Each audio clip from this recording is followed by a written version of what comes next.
Hello and welcome again to Conscious TV. My name is Ian McNay and today our guest in the studio is Bruce Lipton. Hi Bruce. Hi, and thank you so much for this opportunity. So Bruce has written a book which came out 5 years ago, Biology of Belief, which has sold really, really well. And he has a new book out fairly recently, which I had the talking book of, Spontaneous Evolution. And we're going to talk to Bruce a little bit about his history and how he got to be a biologist and how he had certain realizations about how the body works and how, in fact, life works. And also we're going to talk about the contents of both books. So let's start first of all, Bruce, with an experience you had when you were 7 years old at school and you first looked into a microscope. So I think that was the beginning of a change in your life, wasn't it? Well, it was absolutely a big change in my life. You know, being a little kid at 7 years old, the whole world is bigger than you are. And when I looked into a microscope for the first time and saw like an amoeba moving around and a paramecium darting about here and there, in my little child mind I thought, oh my gosh, they're not like pinballs bouncing around. They have intentions, they're moving, they're like little people. So I grokked this idea of cells are like miniature people. And I'm very excited because there was a world smaller than me. So as like as a young kid, that became, oh, I'm looking into another world. And it's interesting because while I was 7 years old when I did that, my fascination with microscopy and biology continued until I was in graduate school and had then graduated to electron microscopy and now was flying through the structure of the atoms and the molecules making up a cell. So basically it was seeded at 7 and matured by the time I got into graduate school. And your mother bought you your own microscope, so you were able to do this at leisure and find more and more about how everything worked? Oh, I was, as a kid, I just got so caught up with it. I remember I spent one entire summer because I wanted to take a photograph through the microscope. And I knew I could see it, but every time I held the camera up, I tried to do it. And it took me about a summer, and I finally, at the end of the summer, got a microscope after probably hundreds of dollars worth of photographic material. But it was like my persistence of I wanted to see and study these images in the microscope. So you eventually became a biologist. What did you actually learn then? Well, it was interesting because I became a biologist, a developmental cellular biologist. I'm working on cells, of course, and in my graduate work I was cloning stem cells. And it's interesting because a lot of people think stem cells are something brand new that just came into this world recently. And the fact was, I was cloning stem cells back in 1967, 40 years ago. And the significance was, while I was doing this research, I was also teaching medical students. So I was teaching medical students the foundation of how cells work, the conventional story out of the textbook, genes control life, what we call the genetic determinism, the belief that genes control your traits, behavior, your physical characteristics, etc.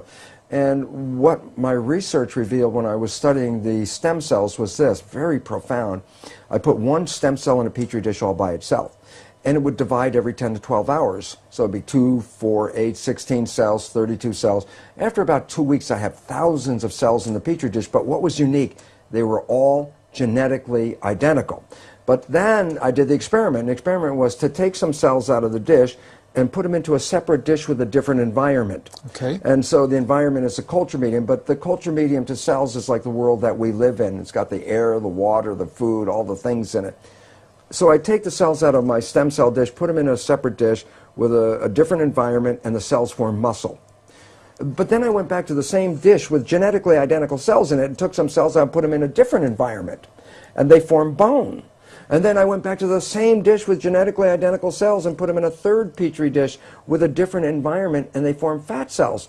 And there I was confronted with this reality. All the cells are genetically identical, but they had different fate, fat, muscle, bone. And I said, simple question, what controls the fate of cells? And the answer is the environment. It was the only thing that was different because they were all genetically identical. So I started to really say, oh my goodness, here I am teaching genes control life to the medical students, and yet the cells were revealing to me that, hey, they all had the same genes, but it was the environment that I put them in, and so the environment controlled their life. And a very simple experiment that is very profound for us today is, if I took my dish with plastic petri dish with cells in it and moved it from a healthy environment to a less than healthy environment, the cells get sick. And if I were a doctor of cells, you might say, well, what kind of drugs would you give these cells? And it turns out No, you don't give the cells any drugs. You just take the dish from the bad environment, put it back into a good environment, and the cells will innately, naturally come back to health again. So how did this realization impact you at the time? Because you were teaching something completely different. Yes. You did this experiment and you realized what you were teaching wasn't the full truth. Oh, absolutely. And then I had a problem with my colleagues because, first of all, they doubted my work, and then I brought them into the experiments and I had them observe them, watch them, and they all said, wow, yeah, the environment controls the cells. But they wanted to marginalize it, so they would say, oh, that's an exception or an anomaly because we're teaching genetic control. It didn't fit the story. The net result, what it led me to do was I had tenure. I had tenure at the university. I walked out of the university and said, look, I can't keep my integrity and at the same time teach something I know was patently wrong. So I walked out because I saw that teaching the belief that genes control life was very, very incorrect. And it's very interesting because I did that in 1970. Now that's like 30, 40 years ago. And guess what? The new science that is just coming into the forefront of our world today is something called epigenetic control. What I was teaching was genetic control, control by genes. The new science, which is now coming around, is called epigenetic control. And what that means, you understand the prefix epi means above. So you say epidermis, that means the layer above the dermis skin. If I say epigenetic control, literally it says control above the genes. And this is the new science. And why is it profound? Because when you teach genetic control, you teach victimization. You didn't pick the genes as far as we know. The genes control your traits. You can't change the genes, so you become victimized by your heredity. And the new science, epigenetic control, reveals how your response to the environment, as you change your response to the environment, you change the fate of your cells, just like in the Petri dish. That makes you a master, because you're the one that has the opportunity to change your perception and response, so therefore you're the one that controls your genes. But it took you some time, didn't it, to actually incorporate that in your life? Because I know in the Biology of Belief, your book, you talk about you went through a very unhappy period. Yes. Your father was dying of cancer. You had a very messy divorce from your first wife. And you weren't happy.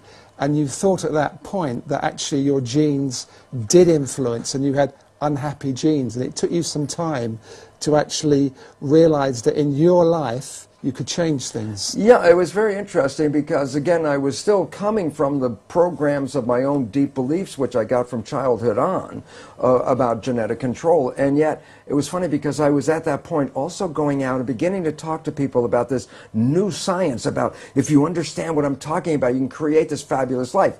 And it was fun because in the beginning I would try to get people together and I'd tell them, you can create this fabulous life. And they'd sit at me and look and go, you know, Lipton, for a guy who says you can create a life with this stuff, your life doesn't look that good. And essentially I almost said, fortunately I didn't say the words, but I essentially said, well, do as I say, not as I do.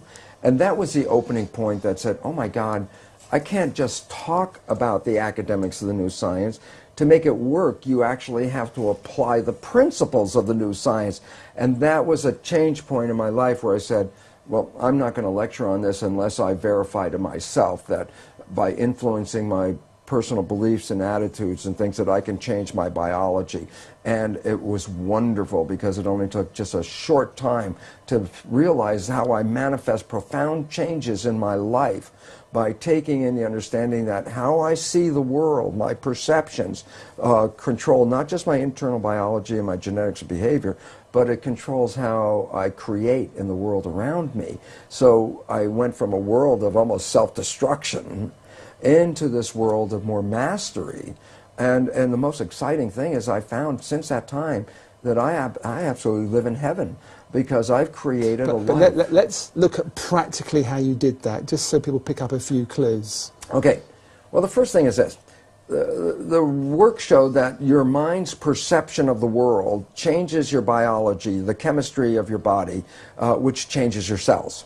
And I said, okay, so if you control how your mind operates, then you can control your chemistry. But then here's where the problem comes from. There's two parts to the mind.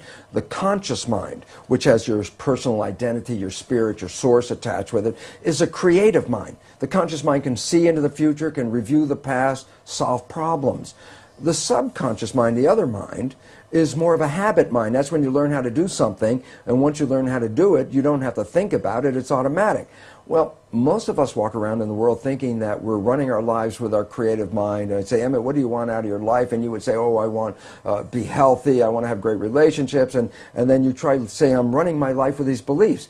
But science has now revealed that we only run our lives with our conscious mind at most about 5% of the time. So we're running on these subconscious programs. 95% of the time. Okay. And then the issue is, well, where'd you get the fundamental programs that you operate from? And here's the thing I learned is that it's in the first 6 years of our lives that the brain is in a functional state, an EEG state, the electrical activity, that is not even in consciousness. A child doesn't even reach conscious brain function until about 6. So the first 6 years of your life, your brain function is lower frequency. It's called theta, which is like a hypnagogic trance, a hypnosis. So the first 6 years of your life, you're like a television camera, recording everything around you, everything you observe, just going in from your observations into your programming. So we acquire beliefs and attitudes and behaviors, not from ourselves, but from our parents and our family and our community. These become the fundamental beliefs. A very interesting point. The Jesuits were very proud. They would say, give me a child until it's 6 or 7 and it will belong to the church for the rest of its life. What they were saying was what they knew, which science is now finding out. The first 6 years are programming. Yes. And whatever program you get, that will be the rest of your life. So that's why they said, just give me the first 6 years. And it turns out they were precise. The first 6 years is download a program, and that's when you get your behaviors from those around you. So you were able, by realizing this, to then look at how you were living your life on a practical level and say, I am not going to be governed by these pre-programs. I am going to live my life in a more conscious way. Am I oversimplifying this? Well, yeah, that's a fundamental statement of how it works, but it's not as easy as, oh, okay, I've just changed my thinking about it. It's like, well, because as the thinking is not that much in our control. The brain is operating, as I said, 95% from the subconscious. But how did you actually then get results in a relatively short space of time? Well, the first thing, how does the subconscious learn? And that's a very critical thing. The conscious mind can learn from reading a book. So the subconscious mind can read a self-help book, and you go, wow, that sounds really great. And then you find you read the book, but your life is still the same.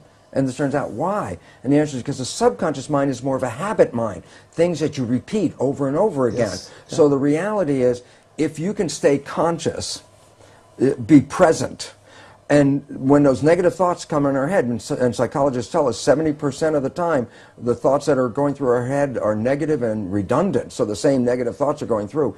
If you could stop those thoughts, if you could hear them as they come through, like, oh, that's not going to work, or this will never happen, and stop them consciously, say, no, change the belief right there, just give the more positive thing. As you repeat this more frequently, and you keep repeating it, the subconscious mind begins to learn. So as a habit, if you stay conscious, and you have to work at it, and here's why people say, well, how come only 5% from conscious mind, 95% from subconscious? Because the conscious mind can think into the future and think into the past and solve problems. Then think about it yourself. Most of the time, you're thinking about something. Well, if you're thinking, you're using the conscious mind. Well, if you're using the conscious mind for thinking, then who's running the show? And the answer is, when you're not paying attention and you're thinking about what I'm going to do tomorrow, your subconscious is running the show. So you used the words, be present. Be present. Which be mindful. We hear a lot. So be mindful, which really means be aware of what's going on. So you get an automatic reaction, you're aware of that, and you say, I don't want to go there, that's an old pattern, and you look at a new way to be in that situation. Exactly. And you have to repeat it over and over again, because if you think, well, I got mad at myself yesterday because I repeated that same stupid thing, and I got mad again today because I repeated the same stupid thing, and then people give up because they get frustrated. And it's like, no, it's a habit. So you have to every day, but ultimately you can repeat it. Yet there are, fortunately now, very many new healing modalities that can help you rewrite the subconscious beliefs much faster. So I get very excited because some of this may take work for people, because you have to really be present, and yet we're so bombarded with information and our lives are so busy that our conscious mind is almost always wandering, trying to resolve issues and problems and things we have to work out, which then means the subconscious mind is running the show. Yeah. And it's very interesting because most people will be very familiar with this story. I tell it to my audiences and they all laugh because they're familiar with it. I say, look, you have a very close friend. You know your friend's behavior. And you happen to know your friend's parent. And at some point you see that your friend shares the same behavior as their parent. So you casually volunteer, you go, you know, Bill, you're just like your dad. And that's when you have to back away from Bill. Because Bill's the first guy that says, how can you compare me to my dad? And everyone laughs because they're familiar. But I say, no, there's two very profound points from that one story. And profound point number one, everybody else can see that Bill behaves like his dad. He got his programming from his dad. It's only Bill who doesn't see it. Yeah. And profound point number two, we're all Bill. Because all of us got programming, and all of us operate with these programs, and we don't even see we're doing it, that we even, when told we're doing it, will deny that we do these behaviors because we don't even see when we're doing it. That's why it's called subconscious, below conscious. Because you went from, and I'm quoting from your book, wanting to be anyone but me, yes, to being, I think you quote yourself as the happiest man in the world. You felt so happy. Oh, my So you gosh. proved that this can work. Well, I had to, because I said when I first started talking about it, it was from an academic, conscious point of view. This is what I learned. But my subconscious programs are still exactly the same. So, well, I had this wonderful knowledge. My life still wasn't anything I wanted to brag about it, because it wasn't. And as you know, that old game, well, who would you like to be? And I could think of anybody I'd rather be than me. And yet, when I started to apply the new science and rewrite the subconscious so it supported me rather than the programs of limitation or disempowerment that we get from our parents and our community as children, which almost all of us get, when I put in the new programs, all of a sudden I started to find, my goodness, my life completely turned around. All wonderful things started happening in my life. I was healthier. I haven't been to a doctor in 20 years. I don't need that. I don't take any of their drugs. Why? Because most of the illness is just from the stress of not living in harmony. And when you learn to get rid of the limiting programs that we got as children and put in programs that support you, guess what? Then all of a sudden the place turns into heaven. And it's interesting, people, I tell people, well, you create your own life, and then they look around and go, I don't want responsibility for this. But I say, well, you didn't know you were creating with these unconscious beliefs. And yet then I tell people, especially people that have fallen in love, and the people have fallen head over heels in love. I say, go back to that time when you first fell in love. Let me ask you a question. Were you healthy? And oh yeah, I was healthy as anything. I said, did you have energy? I said, oh, I had so much energy, made love for days in a row without even eating. And I go, yeah. And I go, and how was life for you? It was so exciting. I couldn't wait for the next day. So I said, in this little period that that I refer to as a honeymoon, I say, wasn't life like heaven on earth? And they go, well, yeah. And I go, that was not an accident. That was an actual creation. And you say, but what was different that made life so heaven on earth during love? And the answer is, because you become very self-conscious of yourself. You don't rely on the habits. The day before you meet this person, you're going to go on a date. I say, especially to women, I say, how long did it take you to get dressed? And they say, well, it was 15 minutes and I was out of the house. And then I say, now, tonight, you're going to go on a date with this person who has just rocked your world. And I say, how long does it take you to get dressed? It's like, my God, it may take an hour or two. And I say, yesterday, 15 minutes, today, an hour or two. What's the difference? Yesterday, I got dressed by habit, because I get dressed every day. Yeah. But tonight, I am looking in the mirror, meaning I am self-conscious. I am making sure that I represent myself to be the best individual I can be. And when both parties are not relying on the habit, and both of them are saying, I'm creating the best I can be, they're living in the moment of the now, they're being very mindful, they're being very present, and guess what? Heaven on earth is created. But unfortunately, life gets busy.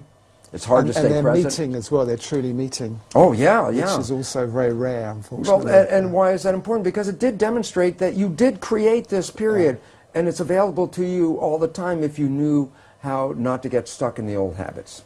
Well, one of the things that I really found fascinating in your book is the fact we all have approximately 50 trillion cells in our body, and these cells are all self-sufficient.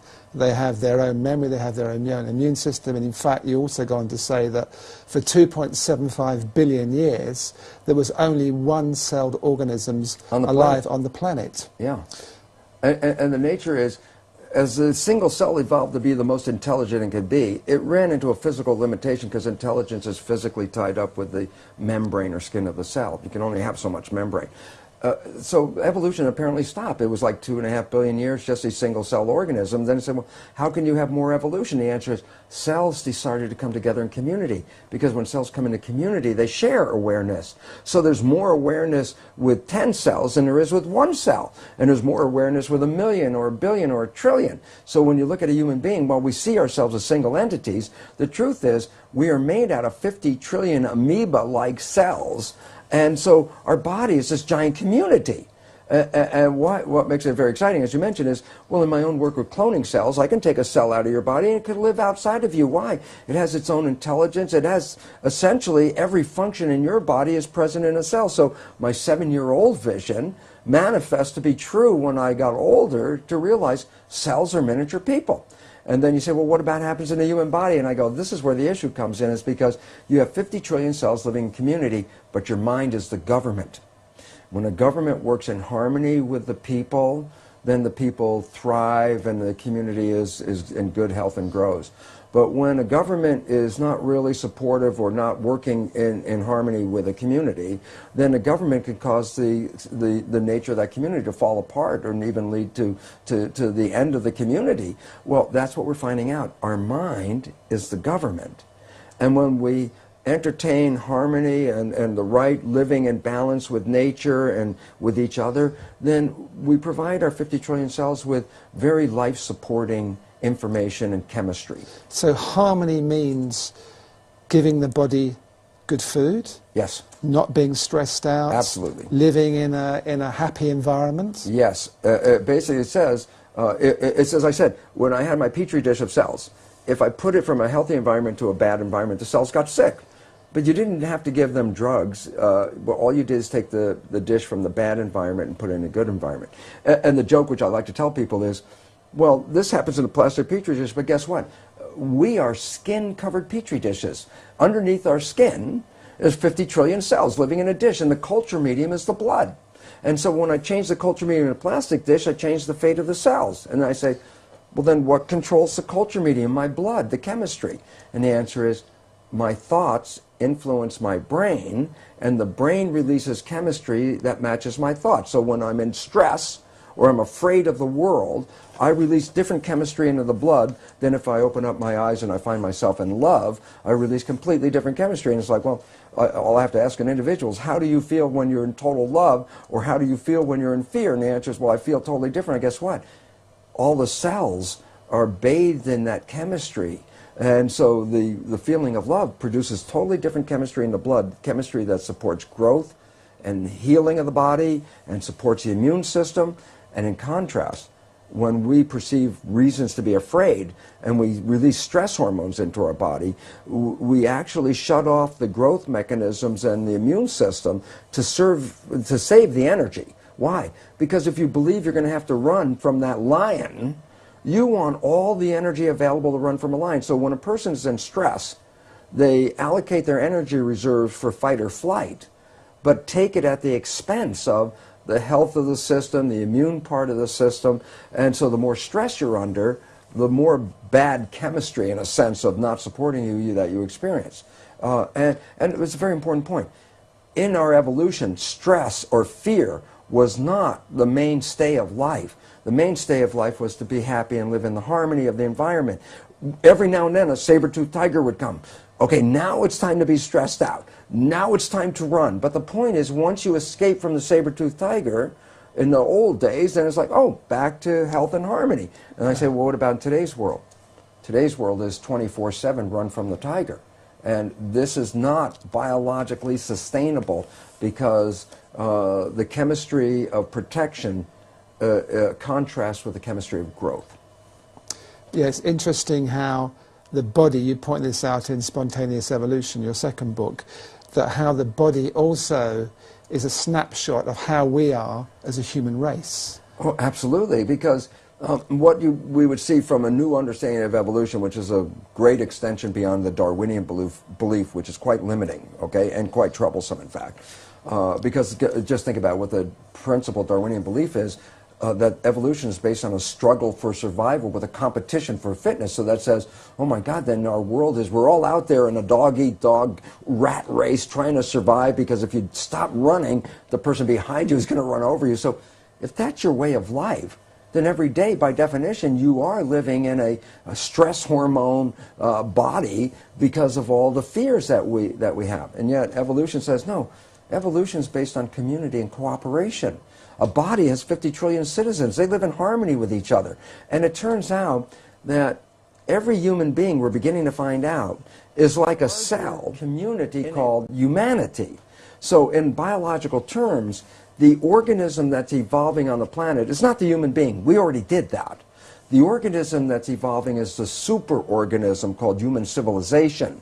And right now, humans are fighting each other and killing each other. And if I say, well, what would that look like inside the body if the cells fight each other and kill each other? And I say, oh, well, that's called autoimmune disease, self-destruction. And autoimmune disease can kill you from the inside. And that's on the increase, isn't it? Oh, absolutely, because our biological lives are complements to the environment. Yeah. The more stress and more violence on the outside, the more that's taken inside in biology and converted to disruption and disharmony of your own cellular internal community.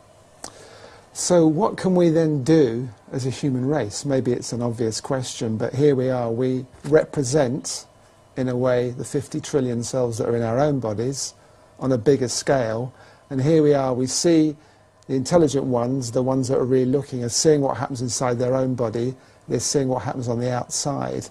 But, as you mentioned again, in spontaneous evolution, there's also the consensus reality. Yes. And even though individual people can see what's happening, what can they actually do when there's this whole other, I suppose, stronger force playing its part? Well, you're right. I mean, it's a stronger force because everybody's mind is like a tuning fork, because actually you can read brain activity from outside your head with a new thing called magnetoencephalograph. Most people are familiar with electroencephalograph, put wires on your head and read your brain function. Okay, yeah. The new one, magnetoencephalograph, they put a probe out here, and they can read your brain function from outside. Well, it's a very important point. He says, well, if you're reading my brain function from outside, then what am I doing? I must be broadcasting my brain function. So all of us are like tuning forks. But if we're all out of tune, then there's a tendency for even a tuning fork that tries to stay in tune will be pushed out of tune by something we call entrainment. And the issue is, how can you survive in this world? And the answer is you must essentially detach yourself from this field around you, not be taken in by the stories, not buy into the fear, not to buy into the threats on our existence, to start to recognize, look, we are creating these lives. If you buy other people's creation, then you manifest what they're creating.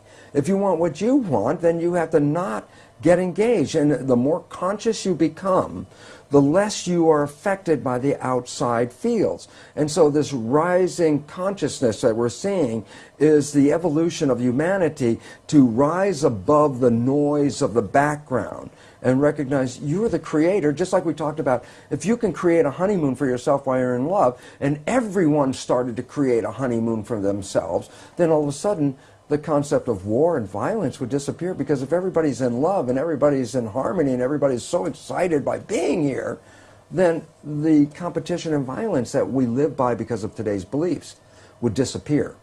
And the reality is, we are moving in that direction right now. Day by day, more people are taking back the power of saying, I'm not buying your belief. You have to be consciously stand apart, don't you? And Yes. say, I'm not going to be part of this. Right. And it's interesting because a lot of people say, well, I'm going to go in there and fight that system. And I go, you know, that's not really good either, because if you're fighting the system, then you're contributing energy, whether it's pro or con, to that system. The way to fight the system is not to be part of the system. And it's fun because I talked to some British people I know, and I forgot what they were called, but they were people who are somewhat living all through England, but nobody knows where they are or who they are. They're sort of out there, and they're having this life independent of the government even knowing who they are. And it's like, some level, we all have to start doing that. But when we do that, then we'll find there's more of us than the other ones. And then all of us who are on the outside of the system actually become the new system. So there becomes this critical point where things start to shift, you feel? Yeah, and I think we're really approaching that with 2012, and I think that is a very auspicious beginning, because it's not a mystical thing. It's really a change in the energy fields of the earth because the Earth is changing its position in relationship to the Milky Way. So basically, the energy that comes from all the stars and the sun especially influence who we are. When we change our positions in the relationship to the field, we change our response because we evolved in the field of energy, and when the field of energy changes, so do we. Something else you talk about in the book, which I found quite fascinating, was the placebo effect and the nocebo effect. Yeah, yeah. It's funny because a lot of people understand what the placebo effect is. And what is this? Well, it's interesting because medical science has revealed that from 1/3 to 2/3, which is significant, of all healing, whether it's drug-related or surgery or whatever healing process, the healing didn't come about from the process. The healing came about because the person believed the process was going to heal them. So if I give you this brand new drug and it's purple colored because that makes it really special, you know. And it's funny because there is a drug, a purple drug, and they said, it's purple. And everybody's like, oh, wow, that's got to be special. But people believe that the drug holds this effect. And you give a person this drug, and all of a sudden they heal themselves and they say, yeah, the drug did it. And then you tell them later, but it was just a sugar pill. That healing didn't come from the drug. It came from the belief in the drug. So the belief in healing is what heals you. It comes back to the mind again, doesn't it? Yeah, it's again the power of belief. In this case, it's a very positive belief that this procedure, drug, or whatever is going to heal me. But what people haven't talked about, because everyone knows about the placebo effect, is that the placebo effect is based on a positive thinking. What is the consequence of negative thinking? Well, science has a term for it, but it hasn't really come out in the public. It's called the nocebo effect. And the nocebo effect has been revealed by science that a negative thought can not only make you ill, but a negative thought could also kill you. You can be scared to death in a real sense, okay? And why is that important? Because it turns out it's not just the positive thought of a placebo that's influential. The negative thought works the same way with the same power but in the opposite direction. So basically it's not placebo, nocebo. It comes down simply this. It's the power of thought. And a positive thought will move you in a healing direction, and a negative thought will move you into an illness direction. But before I get off that topic, I don't want people to go out there in the audience and go, oh, one of those positive thinking kind of guys. And it's like, it's more than just positive thinking. It's a commitment and an intention of positive thinking. It also really needs the support of your subconscious belief. Because if your subconscious belief is going, oh, that new age weirdo stuff, if that's what your subconscious is programmed to believe, and yet your conscious mind is the one that says, I will think positive thoughts, and I go back to the data. Only 5% of your life is coming from the conscious mind. So if you're only entertaining a positive thought with your conscious mind, you're only contributing 5% of that to your life. 95% of your life is still coming from the subconscious. And if the subconscious doesn't hold those beliefs, then you're actually fighting yourself and not likely to realize the expression of a positive thought. So let's look at this again practically. So someone's not feeling well, they've got, I don't know, they've got the flu, or they've got something wrong with their stomach or something. What should they practically do? They should presumably go to the doctor and get a diagnosis. Would you go along with that? I'm just trying to see where this goes in day-to-day life. Well, I wouldn't say don't go to a doctor, but I say before you go to a doctor, just look around and think about this. What's going on in your life? Where the stress is coming from. Because it's almost, your physiological expression is a complement to your life experiences. Those people that are happy are healthy. As I said, when you're in the honeymoon, you didn't get sick in the honeymoon. That's when you're absolutely healthy. But when you got caught back up into real life, that's when illnesses start to occur. So we always look at, oh, I must be sick, there must be something wrong with my biology, when it turns out it didn't begin with your biology. Only about 2% of illness is actually connected to genetics, let's say. 98% of illness is not just genetics, it's environment. So when a person says, oh, I have the breast cancer gene, and people think, oh, I'm going to get breast cancer. And I say, well, wait. 50% of women that have the breast cancer gene get cancer. What about the 50% that have the gene and didn't get the cancer? And we never study that side. We only study the side that got the cancer. And you find out, well, what is it that the 50% do that don't have the cancer yet have the gene? What's different? The answer is their lifestyle is different. Their stresses, their fears, their concerns are not the same as the one that get the illness. The genes are like give you a propensity to get a disease, but that propensity is based on how you perceive life. And it's interesting, studies show that when children get adopted into a cancer family, the adopted child will get the cancer with the same percentage or probability as any of the natural sibling. And you say, but yeah, but the child came from totally different genetic stock. And the point is, yes, it wasn't the genes that promoted the cancer, it was the lifestyle that promoted the cancer, especially the lifestyle of stress. And then I say, well, if stress is causing lifestyle, and I look around at the world and I go, my God, no wonder everybody's sick. Every day is filled with more stress than the day before. And if you buy into the stress, you take that disharmonious vibration, essentially, bring it into your life, and you end up with disharmony inside your body. Your life is a reflection of what you see. Yeah, it's a question of going back a few steps. That's what I'm hearing, and just looking to see, well, I'm not feeling well, and I had the same thing last year. What's behind that? Am I happy in my life? What is emotionally happening? Absolutely. What is happening physically? Am I doing the right things to support my body? Absolutely. It's a fundamental look, isn't it? I don't want to say don't go to the doctor, so I'll go back just 20 years ago, the last time I went to a doctor. Okay. I went to a doctor because I had pneumonia. And I said to myself, well, yeah, I can see why. At that moment in my life, there was so much stress going on in my life that I could see I had opened my system up to that. But then I also realized, okay, well, I can, handle this with my consciousness. But then I realized the bacteria were doubling and they're growing faster than I can handle my consciousness. So I said, okay, now's the time for some penicillin. But the concept of it was, I don't rely on the penicillin, and all I had to say was, look, I get back on my feet and I go, it was my responsibility. And if I don't get into that same stressful situation again, then I won't have to go through this again. And it's been 20 years. So it's intelligent learning, isn't it? Yes. Don't discard the element of medicine until your consciousness gets high. And the fact is, when people have lower consciousness, because they're not strong enough in their consciousness to really manifest everything they want, they really need to take care of themselves more. Eat better, better nutrition, do more exercises, do these things to add to your health. But the surprising thing is, if you get more and more and more conscious, there's a point where you get so conscious, then you become like the person we refer to as Jesus, who does all these miracles. And what did Jesus say about the miracles? He said, you could do these better than I can do them, but you don't believe.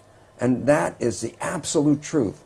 Because when you fully have control of your consciousness, you do create the miracles. The miracles of spontaneous remission, for example, a person terminally ill who all of a sudden says, I'm not buying this. I'm going to change my vision of life. And the moment they change their perception, they have what's called a spontaneous remission. Again, that would be called a miracle, but what was it? Taking full control of consciousness and manifesting a life of being fully conscious and present and seeing what brings harmony into your life and avoiding or eliminating as best you can any of the disharmony that exists on the outside, because disharmony will make disharmony inside. Yeah, how I'm hearing this is the subconscious you talked about early is often unconscious. Yes. And by what you're talking about, the subconscious, the unconscious becomes conscious. Yeah. And through that, change can happen. Where the consciousness can go back and review it, because the consciousness is the one that has a perspective. And you become your subconscious. So it's very interesting, because what I talk about is, look, people healed themselves innately for 1 million years before there were medical schools, okay? Because we are innately able to heal ourselves. You cut yourself, you don't really need a doctor to heal the cut. The cut heals by itself, and all the illnesses can. But then I say, but the subconscious, which was programmed the first 6 years, go back to the 6 years. And I would say, in a conventional family, that when a child got sick in the family, or any member of the family got sick, the conventional phrase they heard was, oh, we have to take Billy to the doctor. Mom has to go to the doctor. What did we learn? That's a program that says, if I am sick, it didn't say heal yourself. That wasn't the lesson. The lesson was, when I am sick, I have to go see this doctor. And here's the joke, which I like about it. Because you ask a lot of people that get sick and go to the doctor and ask them, they say, you know, it was really funny. I got well on the way to the doctor, or I got well waiting in the doctor's office. And I go, you know, that's funny, but it's not a joke for this reason. You were always able to heal yourself until you got a program. What was the program? Go to the doctor. So basically, and which I love about it, because nobody said what the doctor had to do. You just had to go to the doctor. So the point was, these people are sick, But they got a program that says, well, I'm sick, but I can't heal myself. Why? Because I didn't go to the doctor. So they make a commitment, they go to the doctor, and on the way to going to the doctor, in the doctor's presence, they completed the commitment, because it never said the doctor had to do anything, just had to go. And at that moment, all of a sudden, the innate ability to heal themselves start working, and then they find themselves in the doctor's waiting room feeling, God, I feel a lot better than I did when I got here. And the answer was, because you made a program of limitation, then you succeeded by following the program. I'm showing up. And that's all you had to do, because all you had to do is go see the doctor. You talk about, again in your first book, about how cells automatically move away from toxicity and towards nutrition. Yes. And it seems that as human beings, that's something that we're trying to do, but we get it wrong a lot of the time. We're trying to move away from unhappiness, or what we think makes us unhappy, and towards what we think makes us happy, but we get it muddled up, don't we? Well, yeah, but you see, the key word you said is what we think makes us happy. That's right. So, I mean, I was caught in that in the old days, too. Before I became aware, I thought at one point, wow, I'm going to buy that little, that car. I bought a car that looked like a Ferrari called the Puterea back in the 70s. And I thought, okay, I'm going to be happy. I got this great car. So I got the car, and about like 3 days later, it's like, now I got this car. I'm not any happier. And as a matter of fact, I got now 3 speeding tickets, because every day I took the car out. Of course, I couldn't go 30 miles an hour with it. So every day, it was like the car became a burden to me. And it was all of a sudden, so, well, that whole program that Ferrari is going to make you happy, that was a misprogram. It wasn't the car that makes you happy. And I started to find out it wasn't the material things that make you happy. What makes you happy? Love makes you happy. Good food will make you happy. Harmony in your environment makes you happy. These things are, harmony in your environment, where's the price tag on that one, Basically, having a relationship with somebody that supports you and fulfills you, where's the price tag? We always bought that, money gives you happiness. So we had all those billions of people out there every day running in the streets. How much money can I make? Because if I get enough money, I'm going to be happy. And then you find out even people with the most money are not happy. And programming was wrong. If we were programmed to seek out companionship and community and love, that's where you make us happy.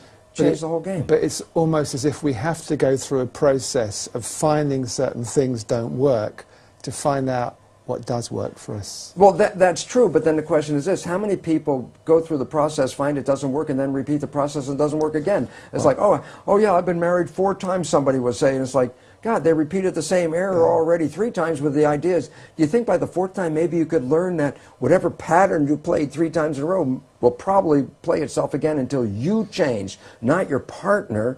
You keep bringing in the same partner with different colored hair and a different name, but you brought that person in and you play the same game over again.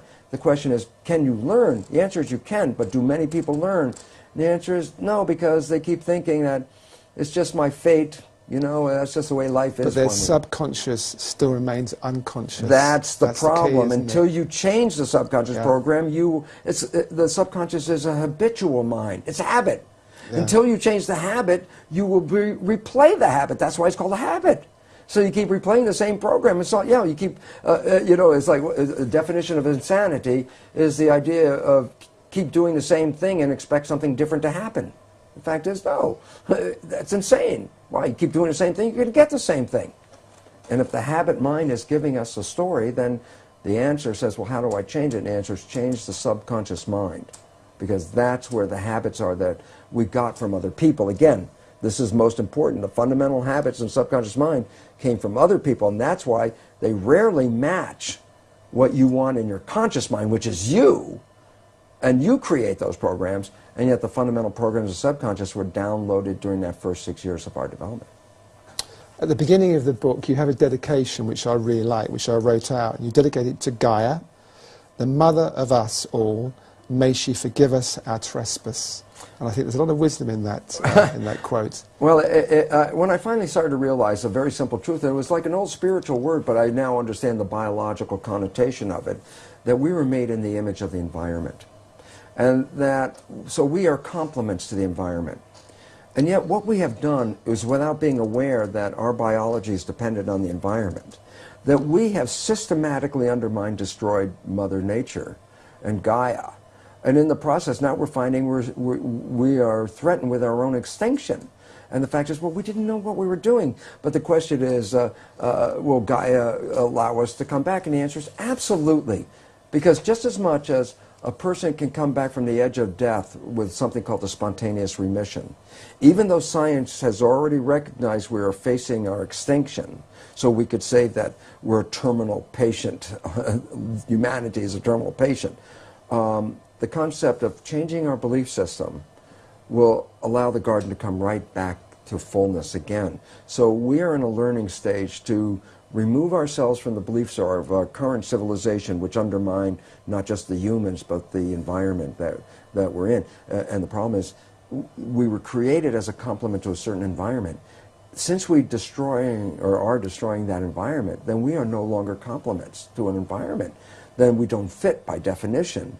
And that is why scientists recognize we are facing our extinction. So I like to apologize to nature, saying, geez, I'm really sorry, we didn't get it, but we're learning. And more people, especially the younger people, very importantly, are recognizing you cannot destroy this environment and survive. And that we must pull together and honor Gaia, the mother of us all. Because by returning our love back to Gaia, Gaia will give us back the love and the life that we can have on this planet. Absolutely. Something you look at in spontaneous evolution too is how science and spirituality are coming together. They used to be very separate. There used to be absolutely. The scientific world, which is very factual driven, and that's that, and you couldn't change it. And spirituality was trying to open up things, but they really are meeting now, aren't they? Yeah, it was interesting because the spiritual world of religion was talking about the invisible moving forces that shape the physical reality, and we call them spirit.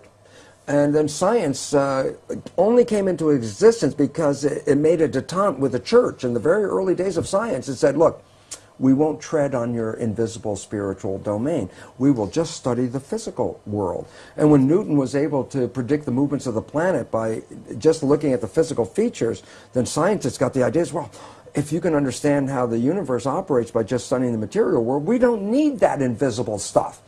But in 1925, Newtonian physics was incorporated, subsumed by a bigger physics called quantum physics. And quantum physics emphasizes the universe is made out of energy, it's not made out of matter.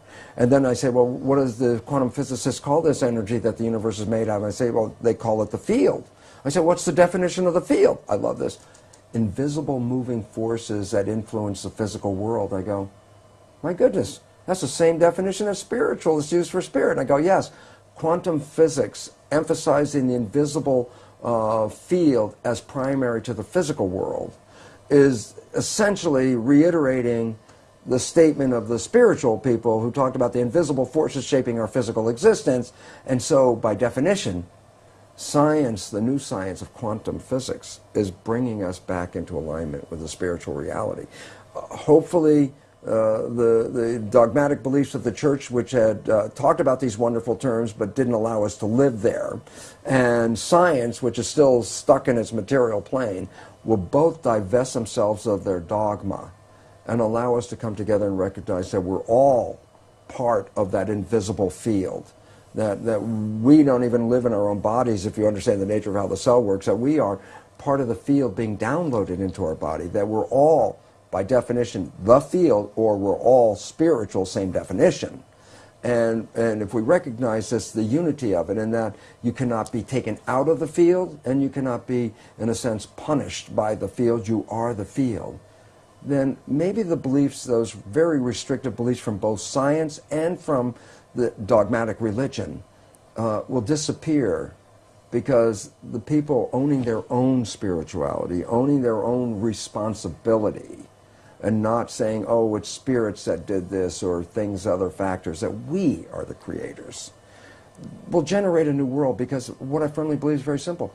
Go out and talk to the average person anywhere in the world and say, if you could create a world, what would you like? Well, I'd like a world where there's peace and harmony, and I'd like some food and a job. And I go, isn't it amazing how everywhere you go in the world, virtually the entire population has the same belief? And I go, then how come we don't have it? And the answer is because the leadership isn't exercising that belief.